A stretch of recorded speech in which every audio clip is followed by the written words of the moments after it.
Salam, selamat berjumpa lagi bersama saya di channel YouTube Aga Vitus Ruslim. Kali ini saya ingin mengkaji suatu tema dengan judul Penyaliban Yesus terjadi menurut kehendak Allah atau kehendak iblis. Betapa pentingnya tema ini untuk dibahas pada saat ini, berhubung dengan maraknya perdebatan antara para apologet Kristen di media sosial tentang penyaliban Yesus. Apologet Kristen ini memiliki pandangan yang berbeda tentang penyaliban Yesus, di mana satu kelompok memandang penyaliban Yesus terjadi atas rencana dan kehendak Allah, sedangkan kelompok lain memandang bahwa penyaliban Yesus terjadi atas rencana dan kehendak iblis. Sampai dengan saat ini, belum ada kesepakatan di antara para apologet ini mengenai penyaliban Yesus, apakah terjadi menurut kehendak Allah atau kehendak iblis. Karena setiap pandangan disertai dengan argumennya masing-masing yang sangat logis untuk mendukung kebenaran pandangannya tersebut. Polemik yang terjadi tentang penyaliban Yesus menjadi masalah yang cukup krusial karena menyangkut inti iman Kristen yang paling mendasar. Semestinya tidak ada pertentangan lagi di antara apologet Kristen untuk bertanya tentang siapa dalam penyaliban Yesus, sebab bagaimana kalau seandainya masalah ini ditanya oleh pihak lain yang bukan Kristen. Saya sebagai orang Kristen, khususnya Kristen Katolik, sangat prihatin dengan keadaan ini. Oleh karena itu, izinkanlah saya untuk mengkaji hal ini berdasarkan logika dan fakta-fakta penyaliban Yesus yang tertulis dalam kitab Injil dan mungkin bisa dijadikan solusi sebagai jalan tengah dari perdebatan yang tidak kunjung habis selama ini. Uraian selengkapnya, nonton video ini sampai selesai, dan untuk mendukung tema yang dibahas ini, nonton juga video kami di kanal YouTube dengan ketik saja channel Aga Vitus Ruslim, khususnya pada episode pertama. Untuk membahas tema ini, terlebih dahulu kita perlu mengetahui untuk apa tujuan Allah menciptakan segala sesuatu. Jawabannya adalah supaya Allah bisa mendapatkan makhluk hidup yang memiliki kehendak bebas, yang secitra dengan Allah, dan memiliki pikiran rasional, sehingga bisa berdialog cinta dengan Allah. Hal ini sudah dikaji pada episode pertama tentang munculnya gagasan untuk mencipta dalam diri Allah. Satu-satunya makhluk hidup di antara sekian makhluk hidup ciptaan Allah yang memiliki kehendak bebas dan rasionalitas adalah manusia. Maka berdasarkan kehendak bebas dan rasionalitas yang dianugerahkan khusus oleh Allah kepada manusia, sehingga segala tindakannya yang bertentangan dengan kehendak Allah akan menjadi dosa di hadapan Allah dan akan dipertanggungjawabkan kelak pada saat manusia sudah mati atau jiwanya menghadap tahta pengadilan Allah. Sehubungan dengan tema pokok kita tentang penyaliban Yesus, apakah menurut kehendak Allah atau kehendak iblis? Maka apabila kita percaya bahwa rencana penyaliban Yesus adalah berdasarkan rencana dan kehendak Allah, maka secara logika inilah yang bisa terjadi. 1. Allah yang disebut Allah Bapa, yang Maha Penyayang, Maha Kasih, dan Maha Cinta, sangatlah tidak masuk di akal kalau membunuh anak kandungnya sendiri demi menghapus dosa orang lain atau dosa manusia. 2. Yudas Iskariot yang menjual Yesus hanya demi uang atau untuk kepentingan pribadi menjadi tidak masuk di akal apabila tindakannya itu tidak mendatangkan dosa dan berjasa bagi Allah sebab sesuai dengan rencana atau kehendak Allah.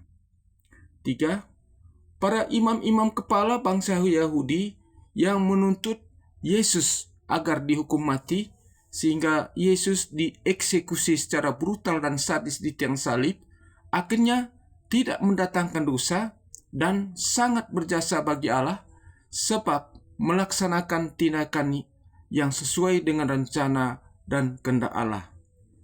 Tindakan ini sangat tidak masuk di akal. Pontius Pilatus pada akhirnya menyerahkan Tuhan Yesus kepada imam-imam kepala untuk disalibkan oleh tentara Romawi.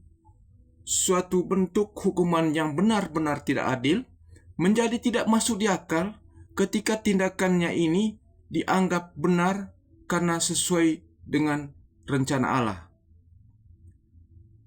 Demikian juga sebaliknya, jika kita percaya bahwa penyaliban Yesus didasarkan atas rencana dan kehendak iblis, maka hal ini akan bertentangan dengan kisah yang tertulis dalam Injil Matius pasal 16 ayat 21-23 yang isinya antara lain. Ketika Yesus merencanakan pergi ke Yerusalem untuk menanggung banyak penderitaan dari imam-imam kepala dan ahli-ahli Taurat, Petrus menarik Yesus ke samping dan menegur dia. "Tuhan, kiranya Allah menjauhkan hal itu." Jawab Yesus, "Enyahlah iblis, engkau suatu batu sandungan bagiku, sebab engkau bukan memikirkan apa yang dipikirkan Allah, melainkan apa yang dipikirkan manusia."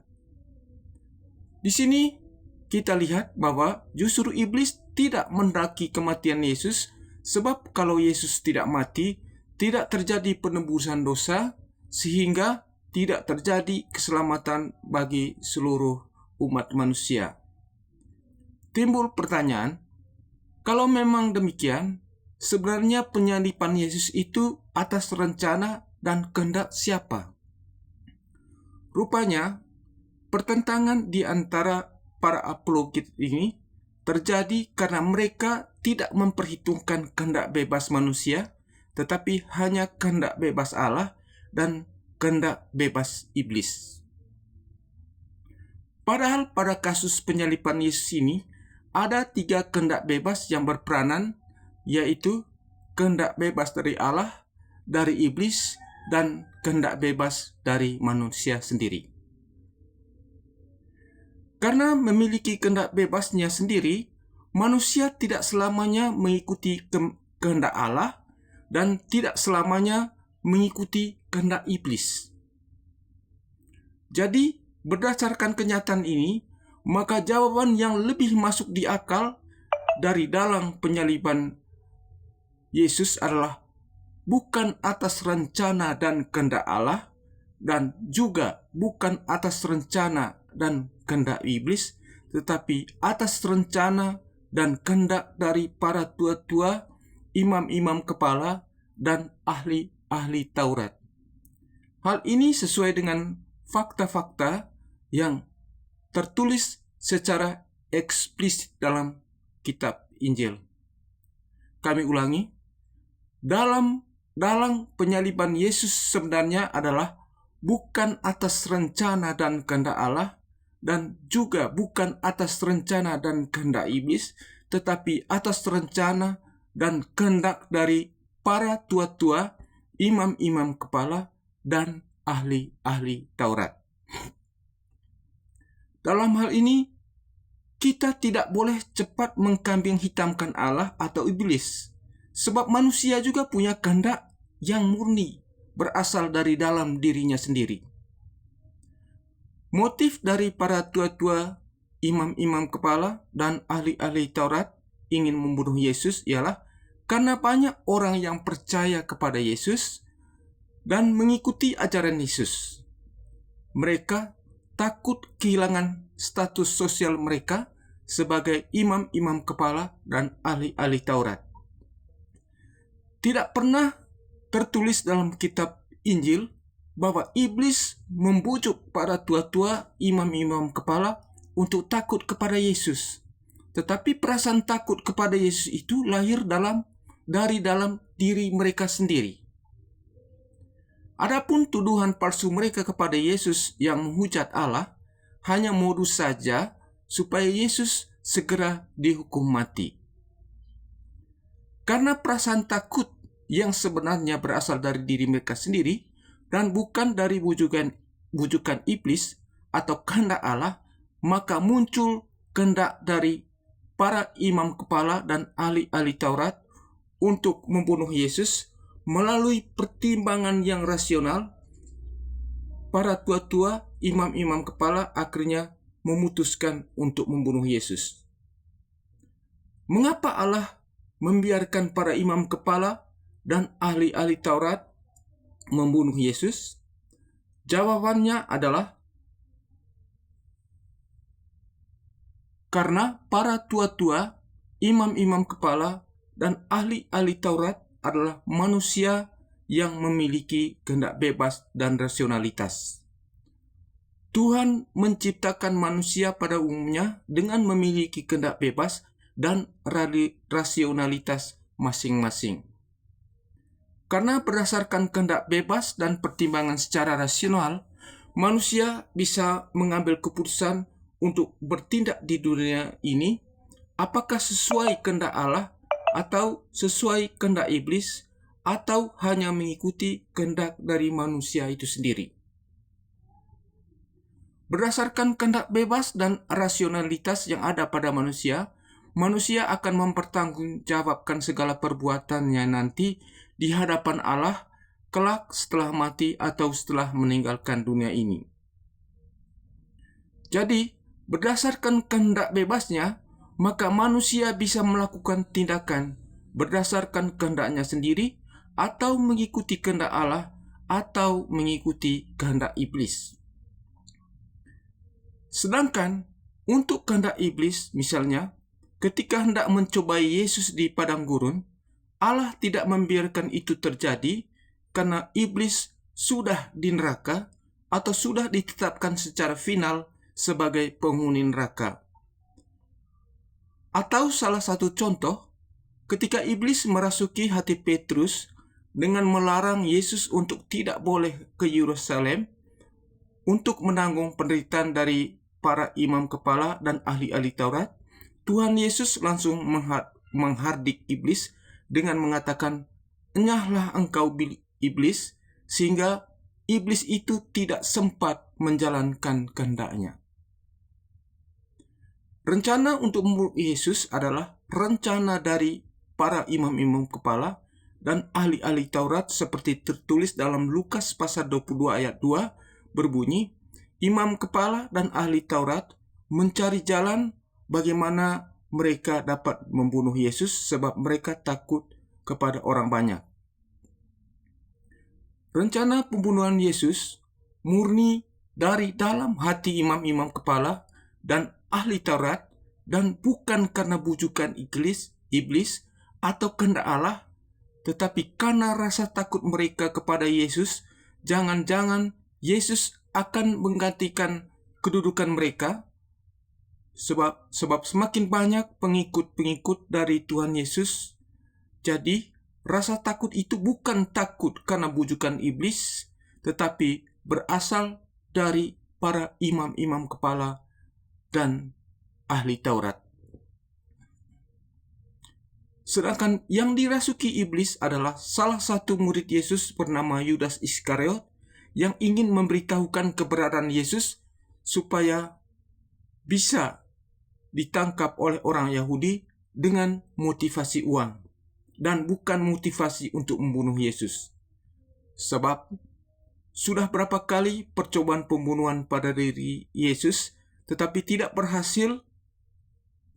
Yudas ingin mencari kesempatan dalam kesempitan hanya untuk mendapatkan kepingan 30 perak dan bukan ingin membunuh Yesus. Rupanya dugaan Yudas ini meleset ketika dia tahu bahwa Yesus sudah ditangkap, maka menyesallah ia dan bunuh diri dengan menggantung diri di pohon. Maka tidak masuk di akal apabila tujuan Yudas ingin menjual Yesus karena menginginkan Yesus mati di salib, lalu bunuh diri setelah tahu bahwa Yesus sudah mati di salib. Semestinya Yudas harus senang ketika Yesus sudah mati di salib apabila itu menjadi tujuan Yudas menjual Yesus. Tetapi karena tujuan Yudas memberitahukan kebenaran Yesus dengan motivasi uang, maka dia bunuh diri dengan gantung diri di pohon ketika dia tahu bahwa Yesus sudah ditangkap dan tidak ada perlawanan. Jadi sekali lagi ditegaskan bahwa yang menghendaki Yesus mati di salib adalah bukan kehendak iblis, bukan juga kehendak Allah, melainkan murni kehendak manusia yang memiliki kehendak bebas. Dalam hal ini, imam kepala dan ahli Taurat, dan dibiarkan oleh Allah sebab akan dipertanggungjawabkan nanti pada saat pengadilan yang terakhir atau pada saat kematian manusia tiba. Kehendak Allah yang sebenarnya terjadi pada putranya Yesus ketika berinkarnasi ialah menyelamatkan seluruh umat manusia dari kematian karena dosa. Seperti ada nubuat yang tertulis dalam kitab Yesaya pasal 53 ayat 10 berbunyi, "Tetapi Tuhan berkehendak menemukan dia dengan kesakitan apabila ia menyerahkan dirinya sebagai korban penghapus dosa. Ia akan melihat keturunannya, umurnya akan lanjut, dan kehendak Tuhan akan terlaksana olehnya."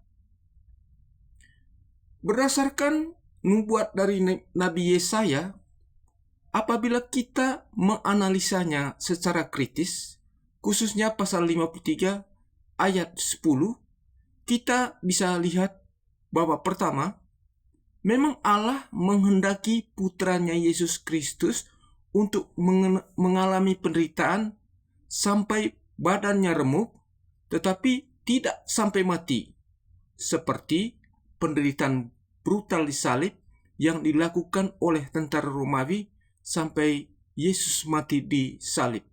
Ini bukan rencana dan kehendak Allah sejak dari semula.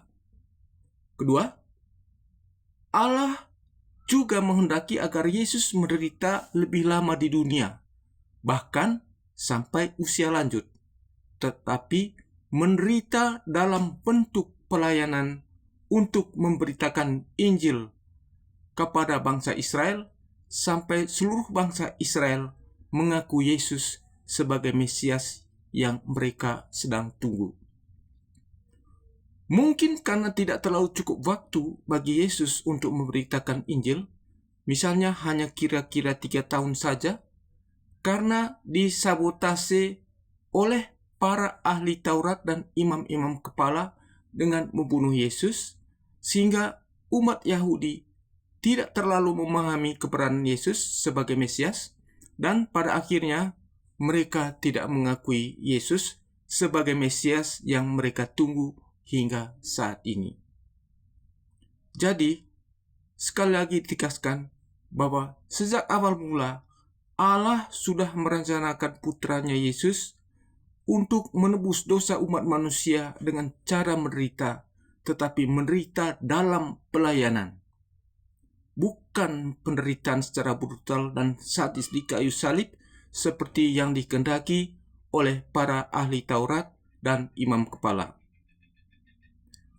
Ketika Yesus sudah mengalami penderitaan yang sangat brutal di kayu salib atas kehendak ahli Taurat dan imam kepala, akhirnya Yesus wafat di salib.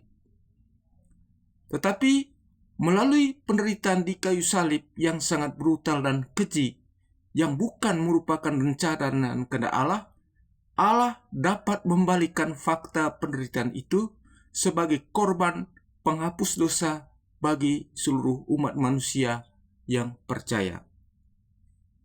Ketika Yesus sudah wafat di salib, maka Allah yang adalah Maha Kuasa dapat membalikkan fakta kematian Yesus dengan suatu kemenangan besar, yakni 3 hari Yesus bangkit dari kubur. Sehingga dengan kebangkitannya, maka seluruh umat manusia yang masih ada di liang kubur dibangkitkannya. Begitu juga dengan orang yang masih hidup akan dibangkitkannya kelak ketika sudah mati, asalkan percaya kepadanya. Ketika umat Yahudi tidak mengakui Yesus sebagai Mesias, lagi-lagi Allah membalikkan fakta dengan mendatangkan keselamatan bagi bangsa-bangsa lain, sehingga miliaran umat manusia di planet bumi ini percaya Yesus sebagai Mesias dan Yesus sebagai Tuhan. Kesimpulan, rencana penyaliban Yesus bukan atas rencana dan kehendak iblis, dan juga bukan atas rencana dan kehendak Allah, tetapi rencana dan kehendak daripada tua-tua, imam-imam kepala, dan ahli-ahli Taurat. Hal ini sesuai dengan fakta-fakta yang tertulis secara eksplisit dan secara gamblang dalam kitab Injil. 2. Motif dari para tua-tua, imam-imam kepala, dan ahli-ahli Taurat ingin membunuh Yesus ialah karena banyak orang yang percaya kepada Yesus dan mengikuti ajaran Yesus. Mereka takut kehilangan status sosial mereka sebagai imam-imam kepala dan ahli-ahli Taurat. 3. Berdasarkan kehendak bebasnya, manusia bisa melakukan tindakan berdasarkan kehendaknya sendiri dan tidak selamanya mengikuti kehendak Allah atau mengikuti kehendak iblis. Kehendak Allah pada Putra Yesus Kristus adalah penyelamatan seluruh umat manusia dengan cara menderita, tapi menderita dalam bentuk pelayanan yang lebih lama dan bukan penderitaan yang sangat singkat, brutal dan sadis di kayu salib seperti yang dikehendaki dan direncanakan oleh pemuka agama dan ahli-ahli Taurat, seperti yang dinubuatkan oleh Nabi Yesaya pasal 53 ayat 10. Tapi Allah Bapa adalah Maha Kuasa dan perkasa, tidak bisa dilawan. Membalikkan fakta kematian Yesus di salib dengan kebangkitan yang menyelamatkan seluruh umat manusia dari kematian bagi umat yang percaya bahwa Yesus adalah Tuhan. 6. Perdebatan yang terjadi antara apologet tentang penyaliban Yesus sebenarnya karena perbedaan sudut pandangan masing-masing. Tetapi esensi dari perdebatan itu tetap satu dan sama, yaitu rencana penyelamatan Allah bagi seluruh umat manusia yang percaya. Akhirnya, sekian dulu video kali ini. Sampai bertemu di video kami selanjutnya. Salam.